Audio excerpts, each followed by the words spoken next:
ಇಲ್ಲಿ ನೀವು ಕೇಳ್ಬೋದು ಗ್ಯಾಸ್ ಸೌಂಡ್. ಎಲ್ಲರಿಗೂ ನಮಸ್ಕಾರ.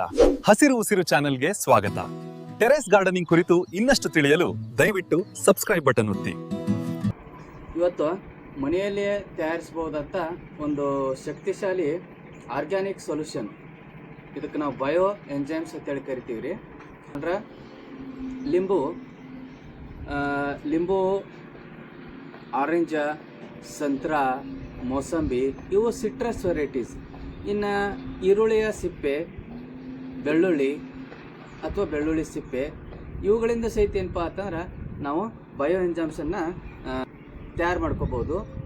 ಒಂಥರ NPK ಯಾವ ರೀತಿ ಕೆಲಸ ಮಾಡ್ತೈತಿ, ನೈಟ್ರೋಜನ್, ಫಾಸ್ಫರಸ್, ಪೊಟ್ಯಾಶ್ ಇದು ಯಾವ ರೀತಿ ಕೆಲಸ ಮಾಡ್ತೈತಿಲ್ಲ ಅದೇ ರೀತಿನೂ ಇದು ಏನಪ್ಪ ಅಂತಂದ್ರೆ ಈ ಬಯೋ ಎಂಜೈಮ್ಸ್ ಕೆಲಸ ಮಾಡ್ತೈತಿ. ಇದು ಆರೆಂಜಿನ ತುಕ್ಕಡಿಗಳು, ಇವು ಮ್ಯಾಗಿನ ಸಿಪ್ಪಿಯ ತುಕ್ಕಡಿಗಳು. ಅದಕ್ಕೆ ನಾವು ಆರ್ಗ್ಯಾನಿಕ್ ಬೆಲ್ಲ ಸೇರಿಸೀವಿ. ಟೋಟಲ್ ಏನಪ್ಪ ಅಂತಂದ್ರೆ ಒಂದು ಇದ್ರೊಳಗೆ 25% ಜಾಗ ಖಾಲಿ ಬಿಟ್ಟಿವಿ. 25% ಯಾಕೆ ಜಾಗ ಖಾಲಿ ಬಿಟ್ಟಿವಪ್ಪ ಅಂತಂದ್ರೆ ಇಲ್ಲಿ ನೀವು ಕೇಳ್ಬೋದು ಗ್ಯಾಸ್ ಸೌಂಡ್. ಈಗ ಪ್ರತಿದಿನ ಗ್ಯಾಸ್ ತುಂಬತೈತಿ, ಹೌದಾ? ಇದು ಭಾಳ ಪವರ್ಫುಲ್ಲಾಗಿ ರೆಡಿ ಆಕೈತಿ. ಅದಕ್ಕೆ ಈ ಬಾಟಲ್ದಾಗ ಹಾಕೋತಮ್ಮ. ನಾವು ಮೊದಲಿಗೆ ಈ ರೀತಿ ಮಾಡಿದೀವಿ ನಾವು ಪ್ರಾಕ್ಟಿಕಲಾಗಿ. ಬಟ್ ಇವಕ್ಕಿಂತನೂ ಏನಪ್ಪ ಅಂತಂದ್ರೆ ಈ ಸೊಲ್ಯೂಷನ್ ಈಸ್ ಬೆಸ್ಟ್. ಇದು ಅದಕ್ಕೆ ಇದನ್ನು ನಾವು ಬೆಸ್ಟ್ ಲಿಕ್ವಿಡ್ ಫರ್ಟಿಲೈಸರ್ ಅಂತ ಹೇಳ್ಬೋದು. ಎಂಜೈಮ್ಸ್ಗಳನ್ನು ಬಳಸೋದ್ರಿಂದ ನಮ್ಮ ಗಿಡಗಳ ಒಂದು ಏನಪ್ಪ ಅಂತಂದ್ರೆ ಎಲೆಗಳ ಆರೋಗ್ಯ ದೃಷ್ಟಿಯಿಂದ ಬಹಳಷ್ಟು ಉತ್ತಮ, ಮತ್ತು ಗಿಡಗಳಿಗೆ ಬೆಳವಣಿಗೆ ಆಗಲಿಕ್ಕೆ ಭಾಳಷ್ಟು ಉತ್ತಮ. ಮುಂದೆ ಗಿಡಗಳಿಗೆ ನಾವು ರೋಗ ನಿರೋಧಕ ಒಂದು ಔಷಧಿಯನ್ನಾಗಿ ಸಹಿತ ಈ ಬಯೋ ಎಂಜೈಮ್ಸನ್ನು ಉಪಯೋಗ ಮಾಡ್ಕೋಬೋದು. ಮಣ್ಣಿನ ಸಾರ ಫಲವತ್ತತೆ ಅದನ್ನು ಸಹಿತ ಏನಪ್ಪ ಅಂತಂದ್ರೆ ಇದು ಭಾಳ ಚಂದ ಮೇಂಟೈನ್ ಮಾಡ್ಬೇಕು. ಬಾತ್ರೂಮ್ ಕ್ಲೀನರ್ ಇರ್ಬೋದು ಅಥವಾ ತಳಗ ನೆಲ ಒರೆಸುವುದಿರ್ಬೋದು, ಇದನ್ನು ನಾವು ಯೂಸ್ ಮಾಡ್ಬೋದು. ಯಾಕಂತಂದ್ರೆ ಇದು ಬಯೋ ಎಂಜೈಮ್ಸ್ ಏನಪ್ಪ ಅಂತಂದ್ರೆ ಒಳ್ಳೆಯ ಬ್ಯಾಕ್ಟೀರಿಯಾಗಳಿಗೆ ಇದು ಏನು ಮಾಡ್ತೈತಿ, ಸಹಾಯ ಮಾಡ್ತೈತಿ. ಇನ್ನು ಕೆಟ್ಟ ಬ್ಯಾಕ್ಟೀರಿಯಾಗಳು ಇರ್ತಾವಲ್ಲ ಅವುಗಳಿಗೆ ಏನಪ್ಪ ಅಂತಂದ್ರೆ ಇದು ನಾಶ ಮಾಡ್ತೈತಿ. ಅದಕ್ಕೆ ಈ ದುರ್ವಾಸನೆ ಬರೋದಾಗಲಿ ಅಥವಾ ಕೆಟ್ಟ ವಾಸನೆ, ಗಬ್ಬು ವಾಸನೆ ಬರ್ತಕ್ಕಂಥ ಏನು ಬ್ಯಾಕ್ಟೀರಿಯಾಗಳನ್ನು ಏನು ಮಾಡ್ತೈತಿ, ಇದು ಕೊಲ್ತೈತಿ. ಅದಕ್ಕಾಗಿ ಈ ಬಯೋ ಎಂಜೈಮ್ಸ್ ಒಳಗೆ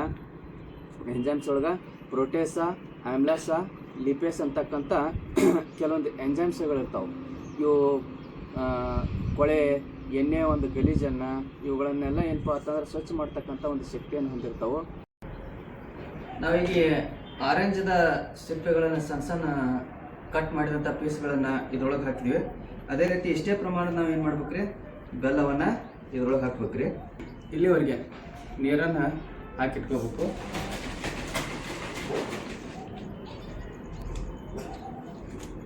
ಈ ರೀತಿ ಹಾಕಿಟ್ಕೋಬೇಕು.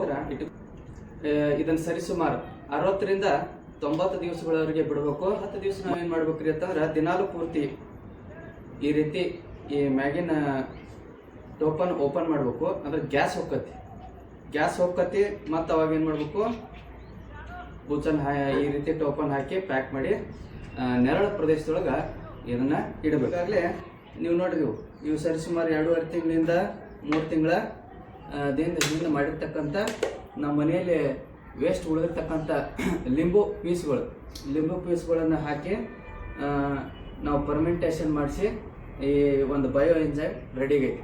ನಾವು ಈ ಬಯೋ ಎಂಜೈಮನ್ನು 2.5 ml ಅಥವಾ 2 ml 1 ಲೀಟರ್ ನೀರಿಗೆ ಹಾಕಿ ನಾವು ಗಿಡಗಳಿಗೆ ಸ್ಪ್ರೇ ಮಾಡಬೇಕು. 9 ದಿವಸ ನಂತರ ನಾವು ಇದು ಬಯೋ ಎಂಜೈಮ್ ಆಗಿ ಉಪಯೋಗ ಮಾಡ್ಕೊಳ್ಳಿಕ್ಕೆ ನಮಗಿದು ಬರ್ತೈತಿ.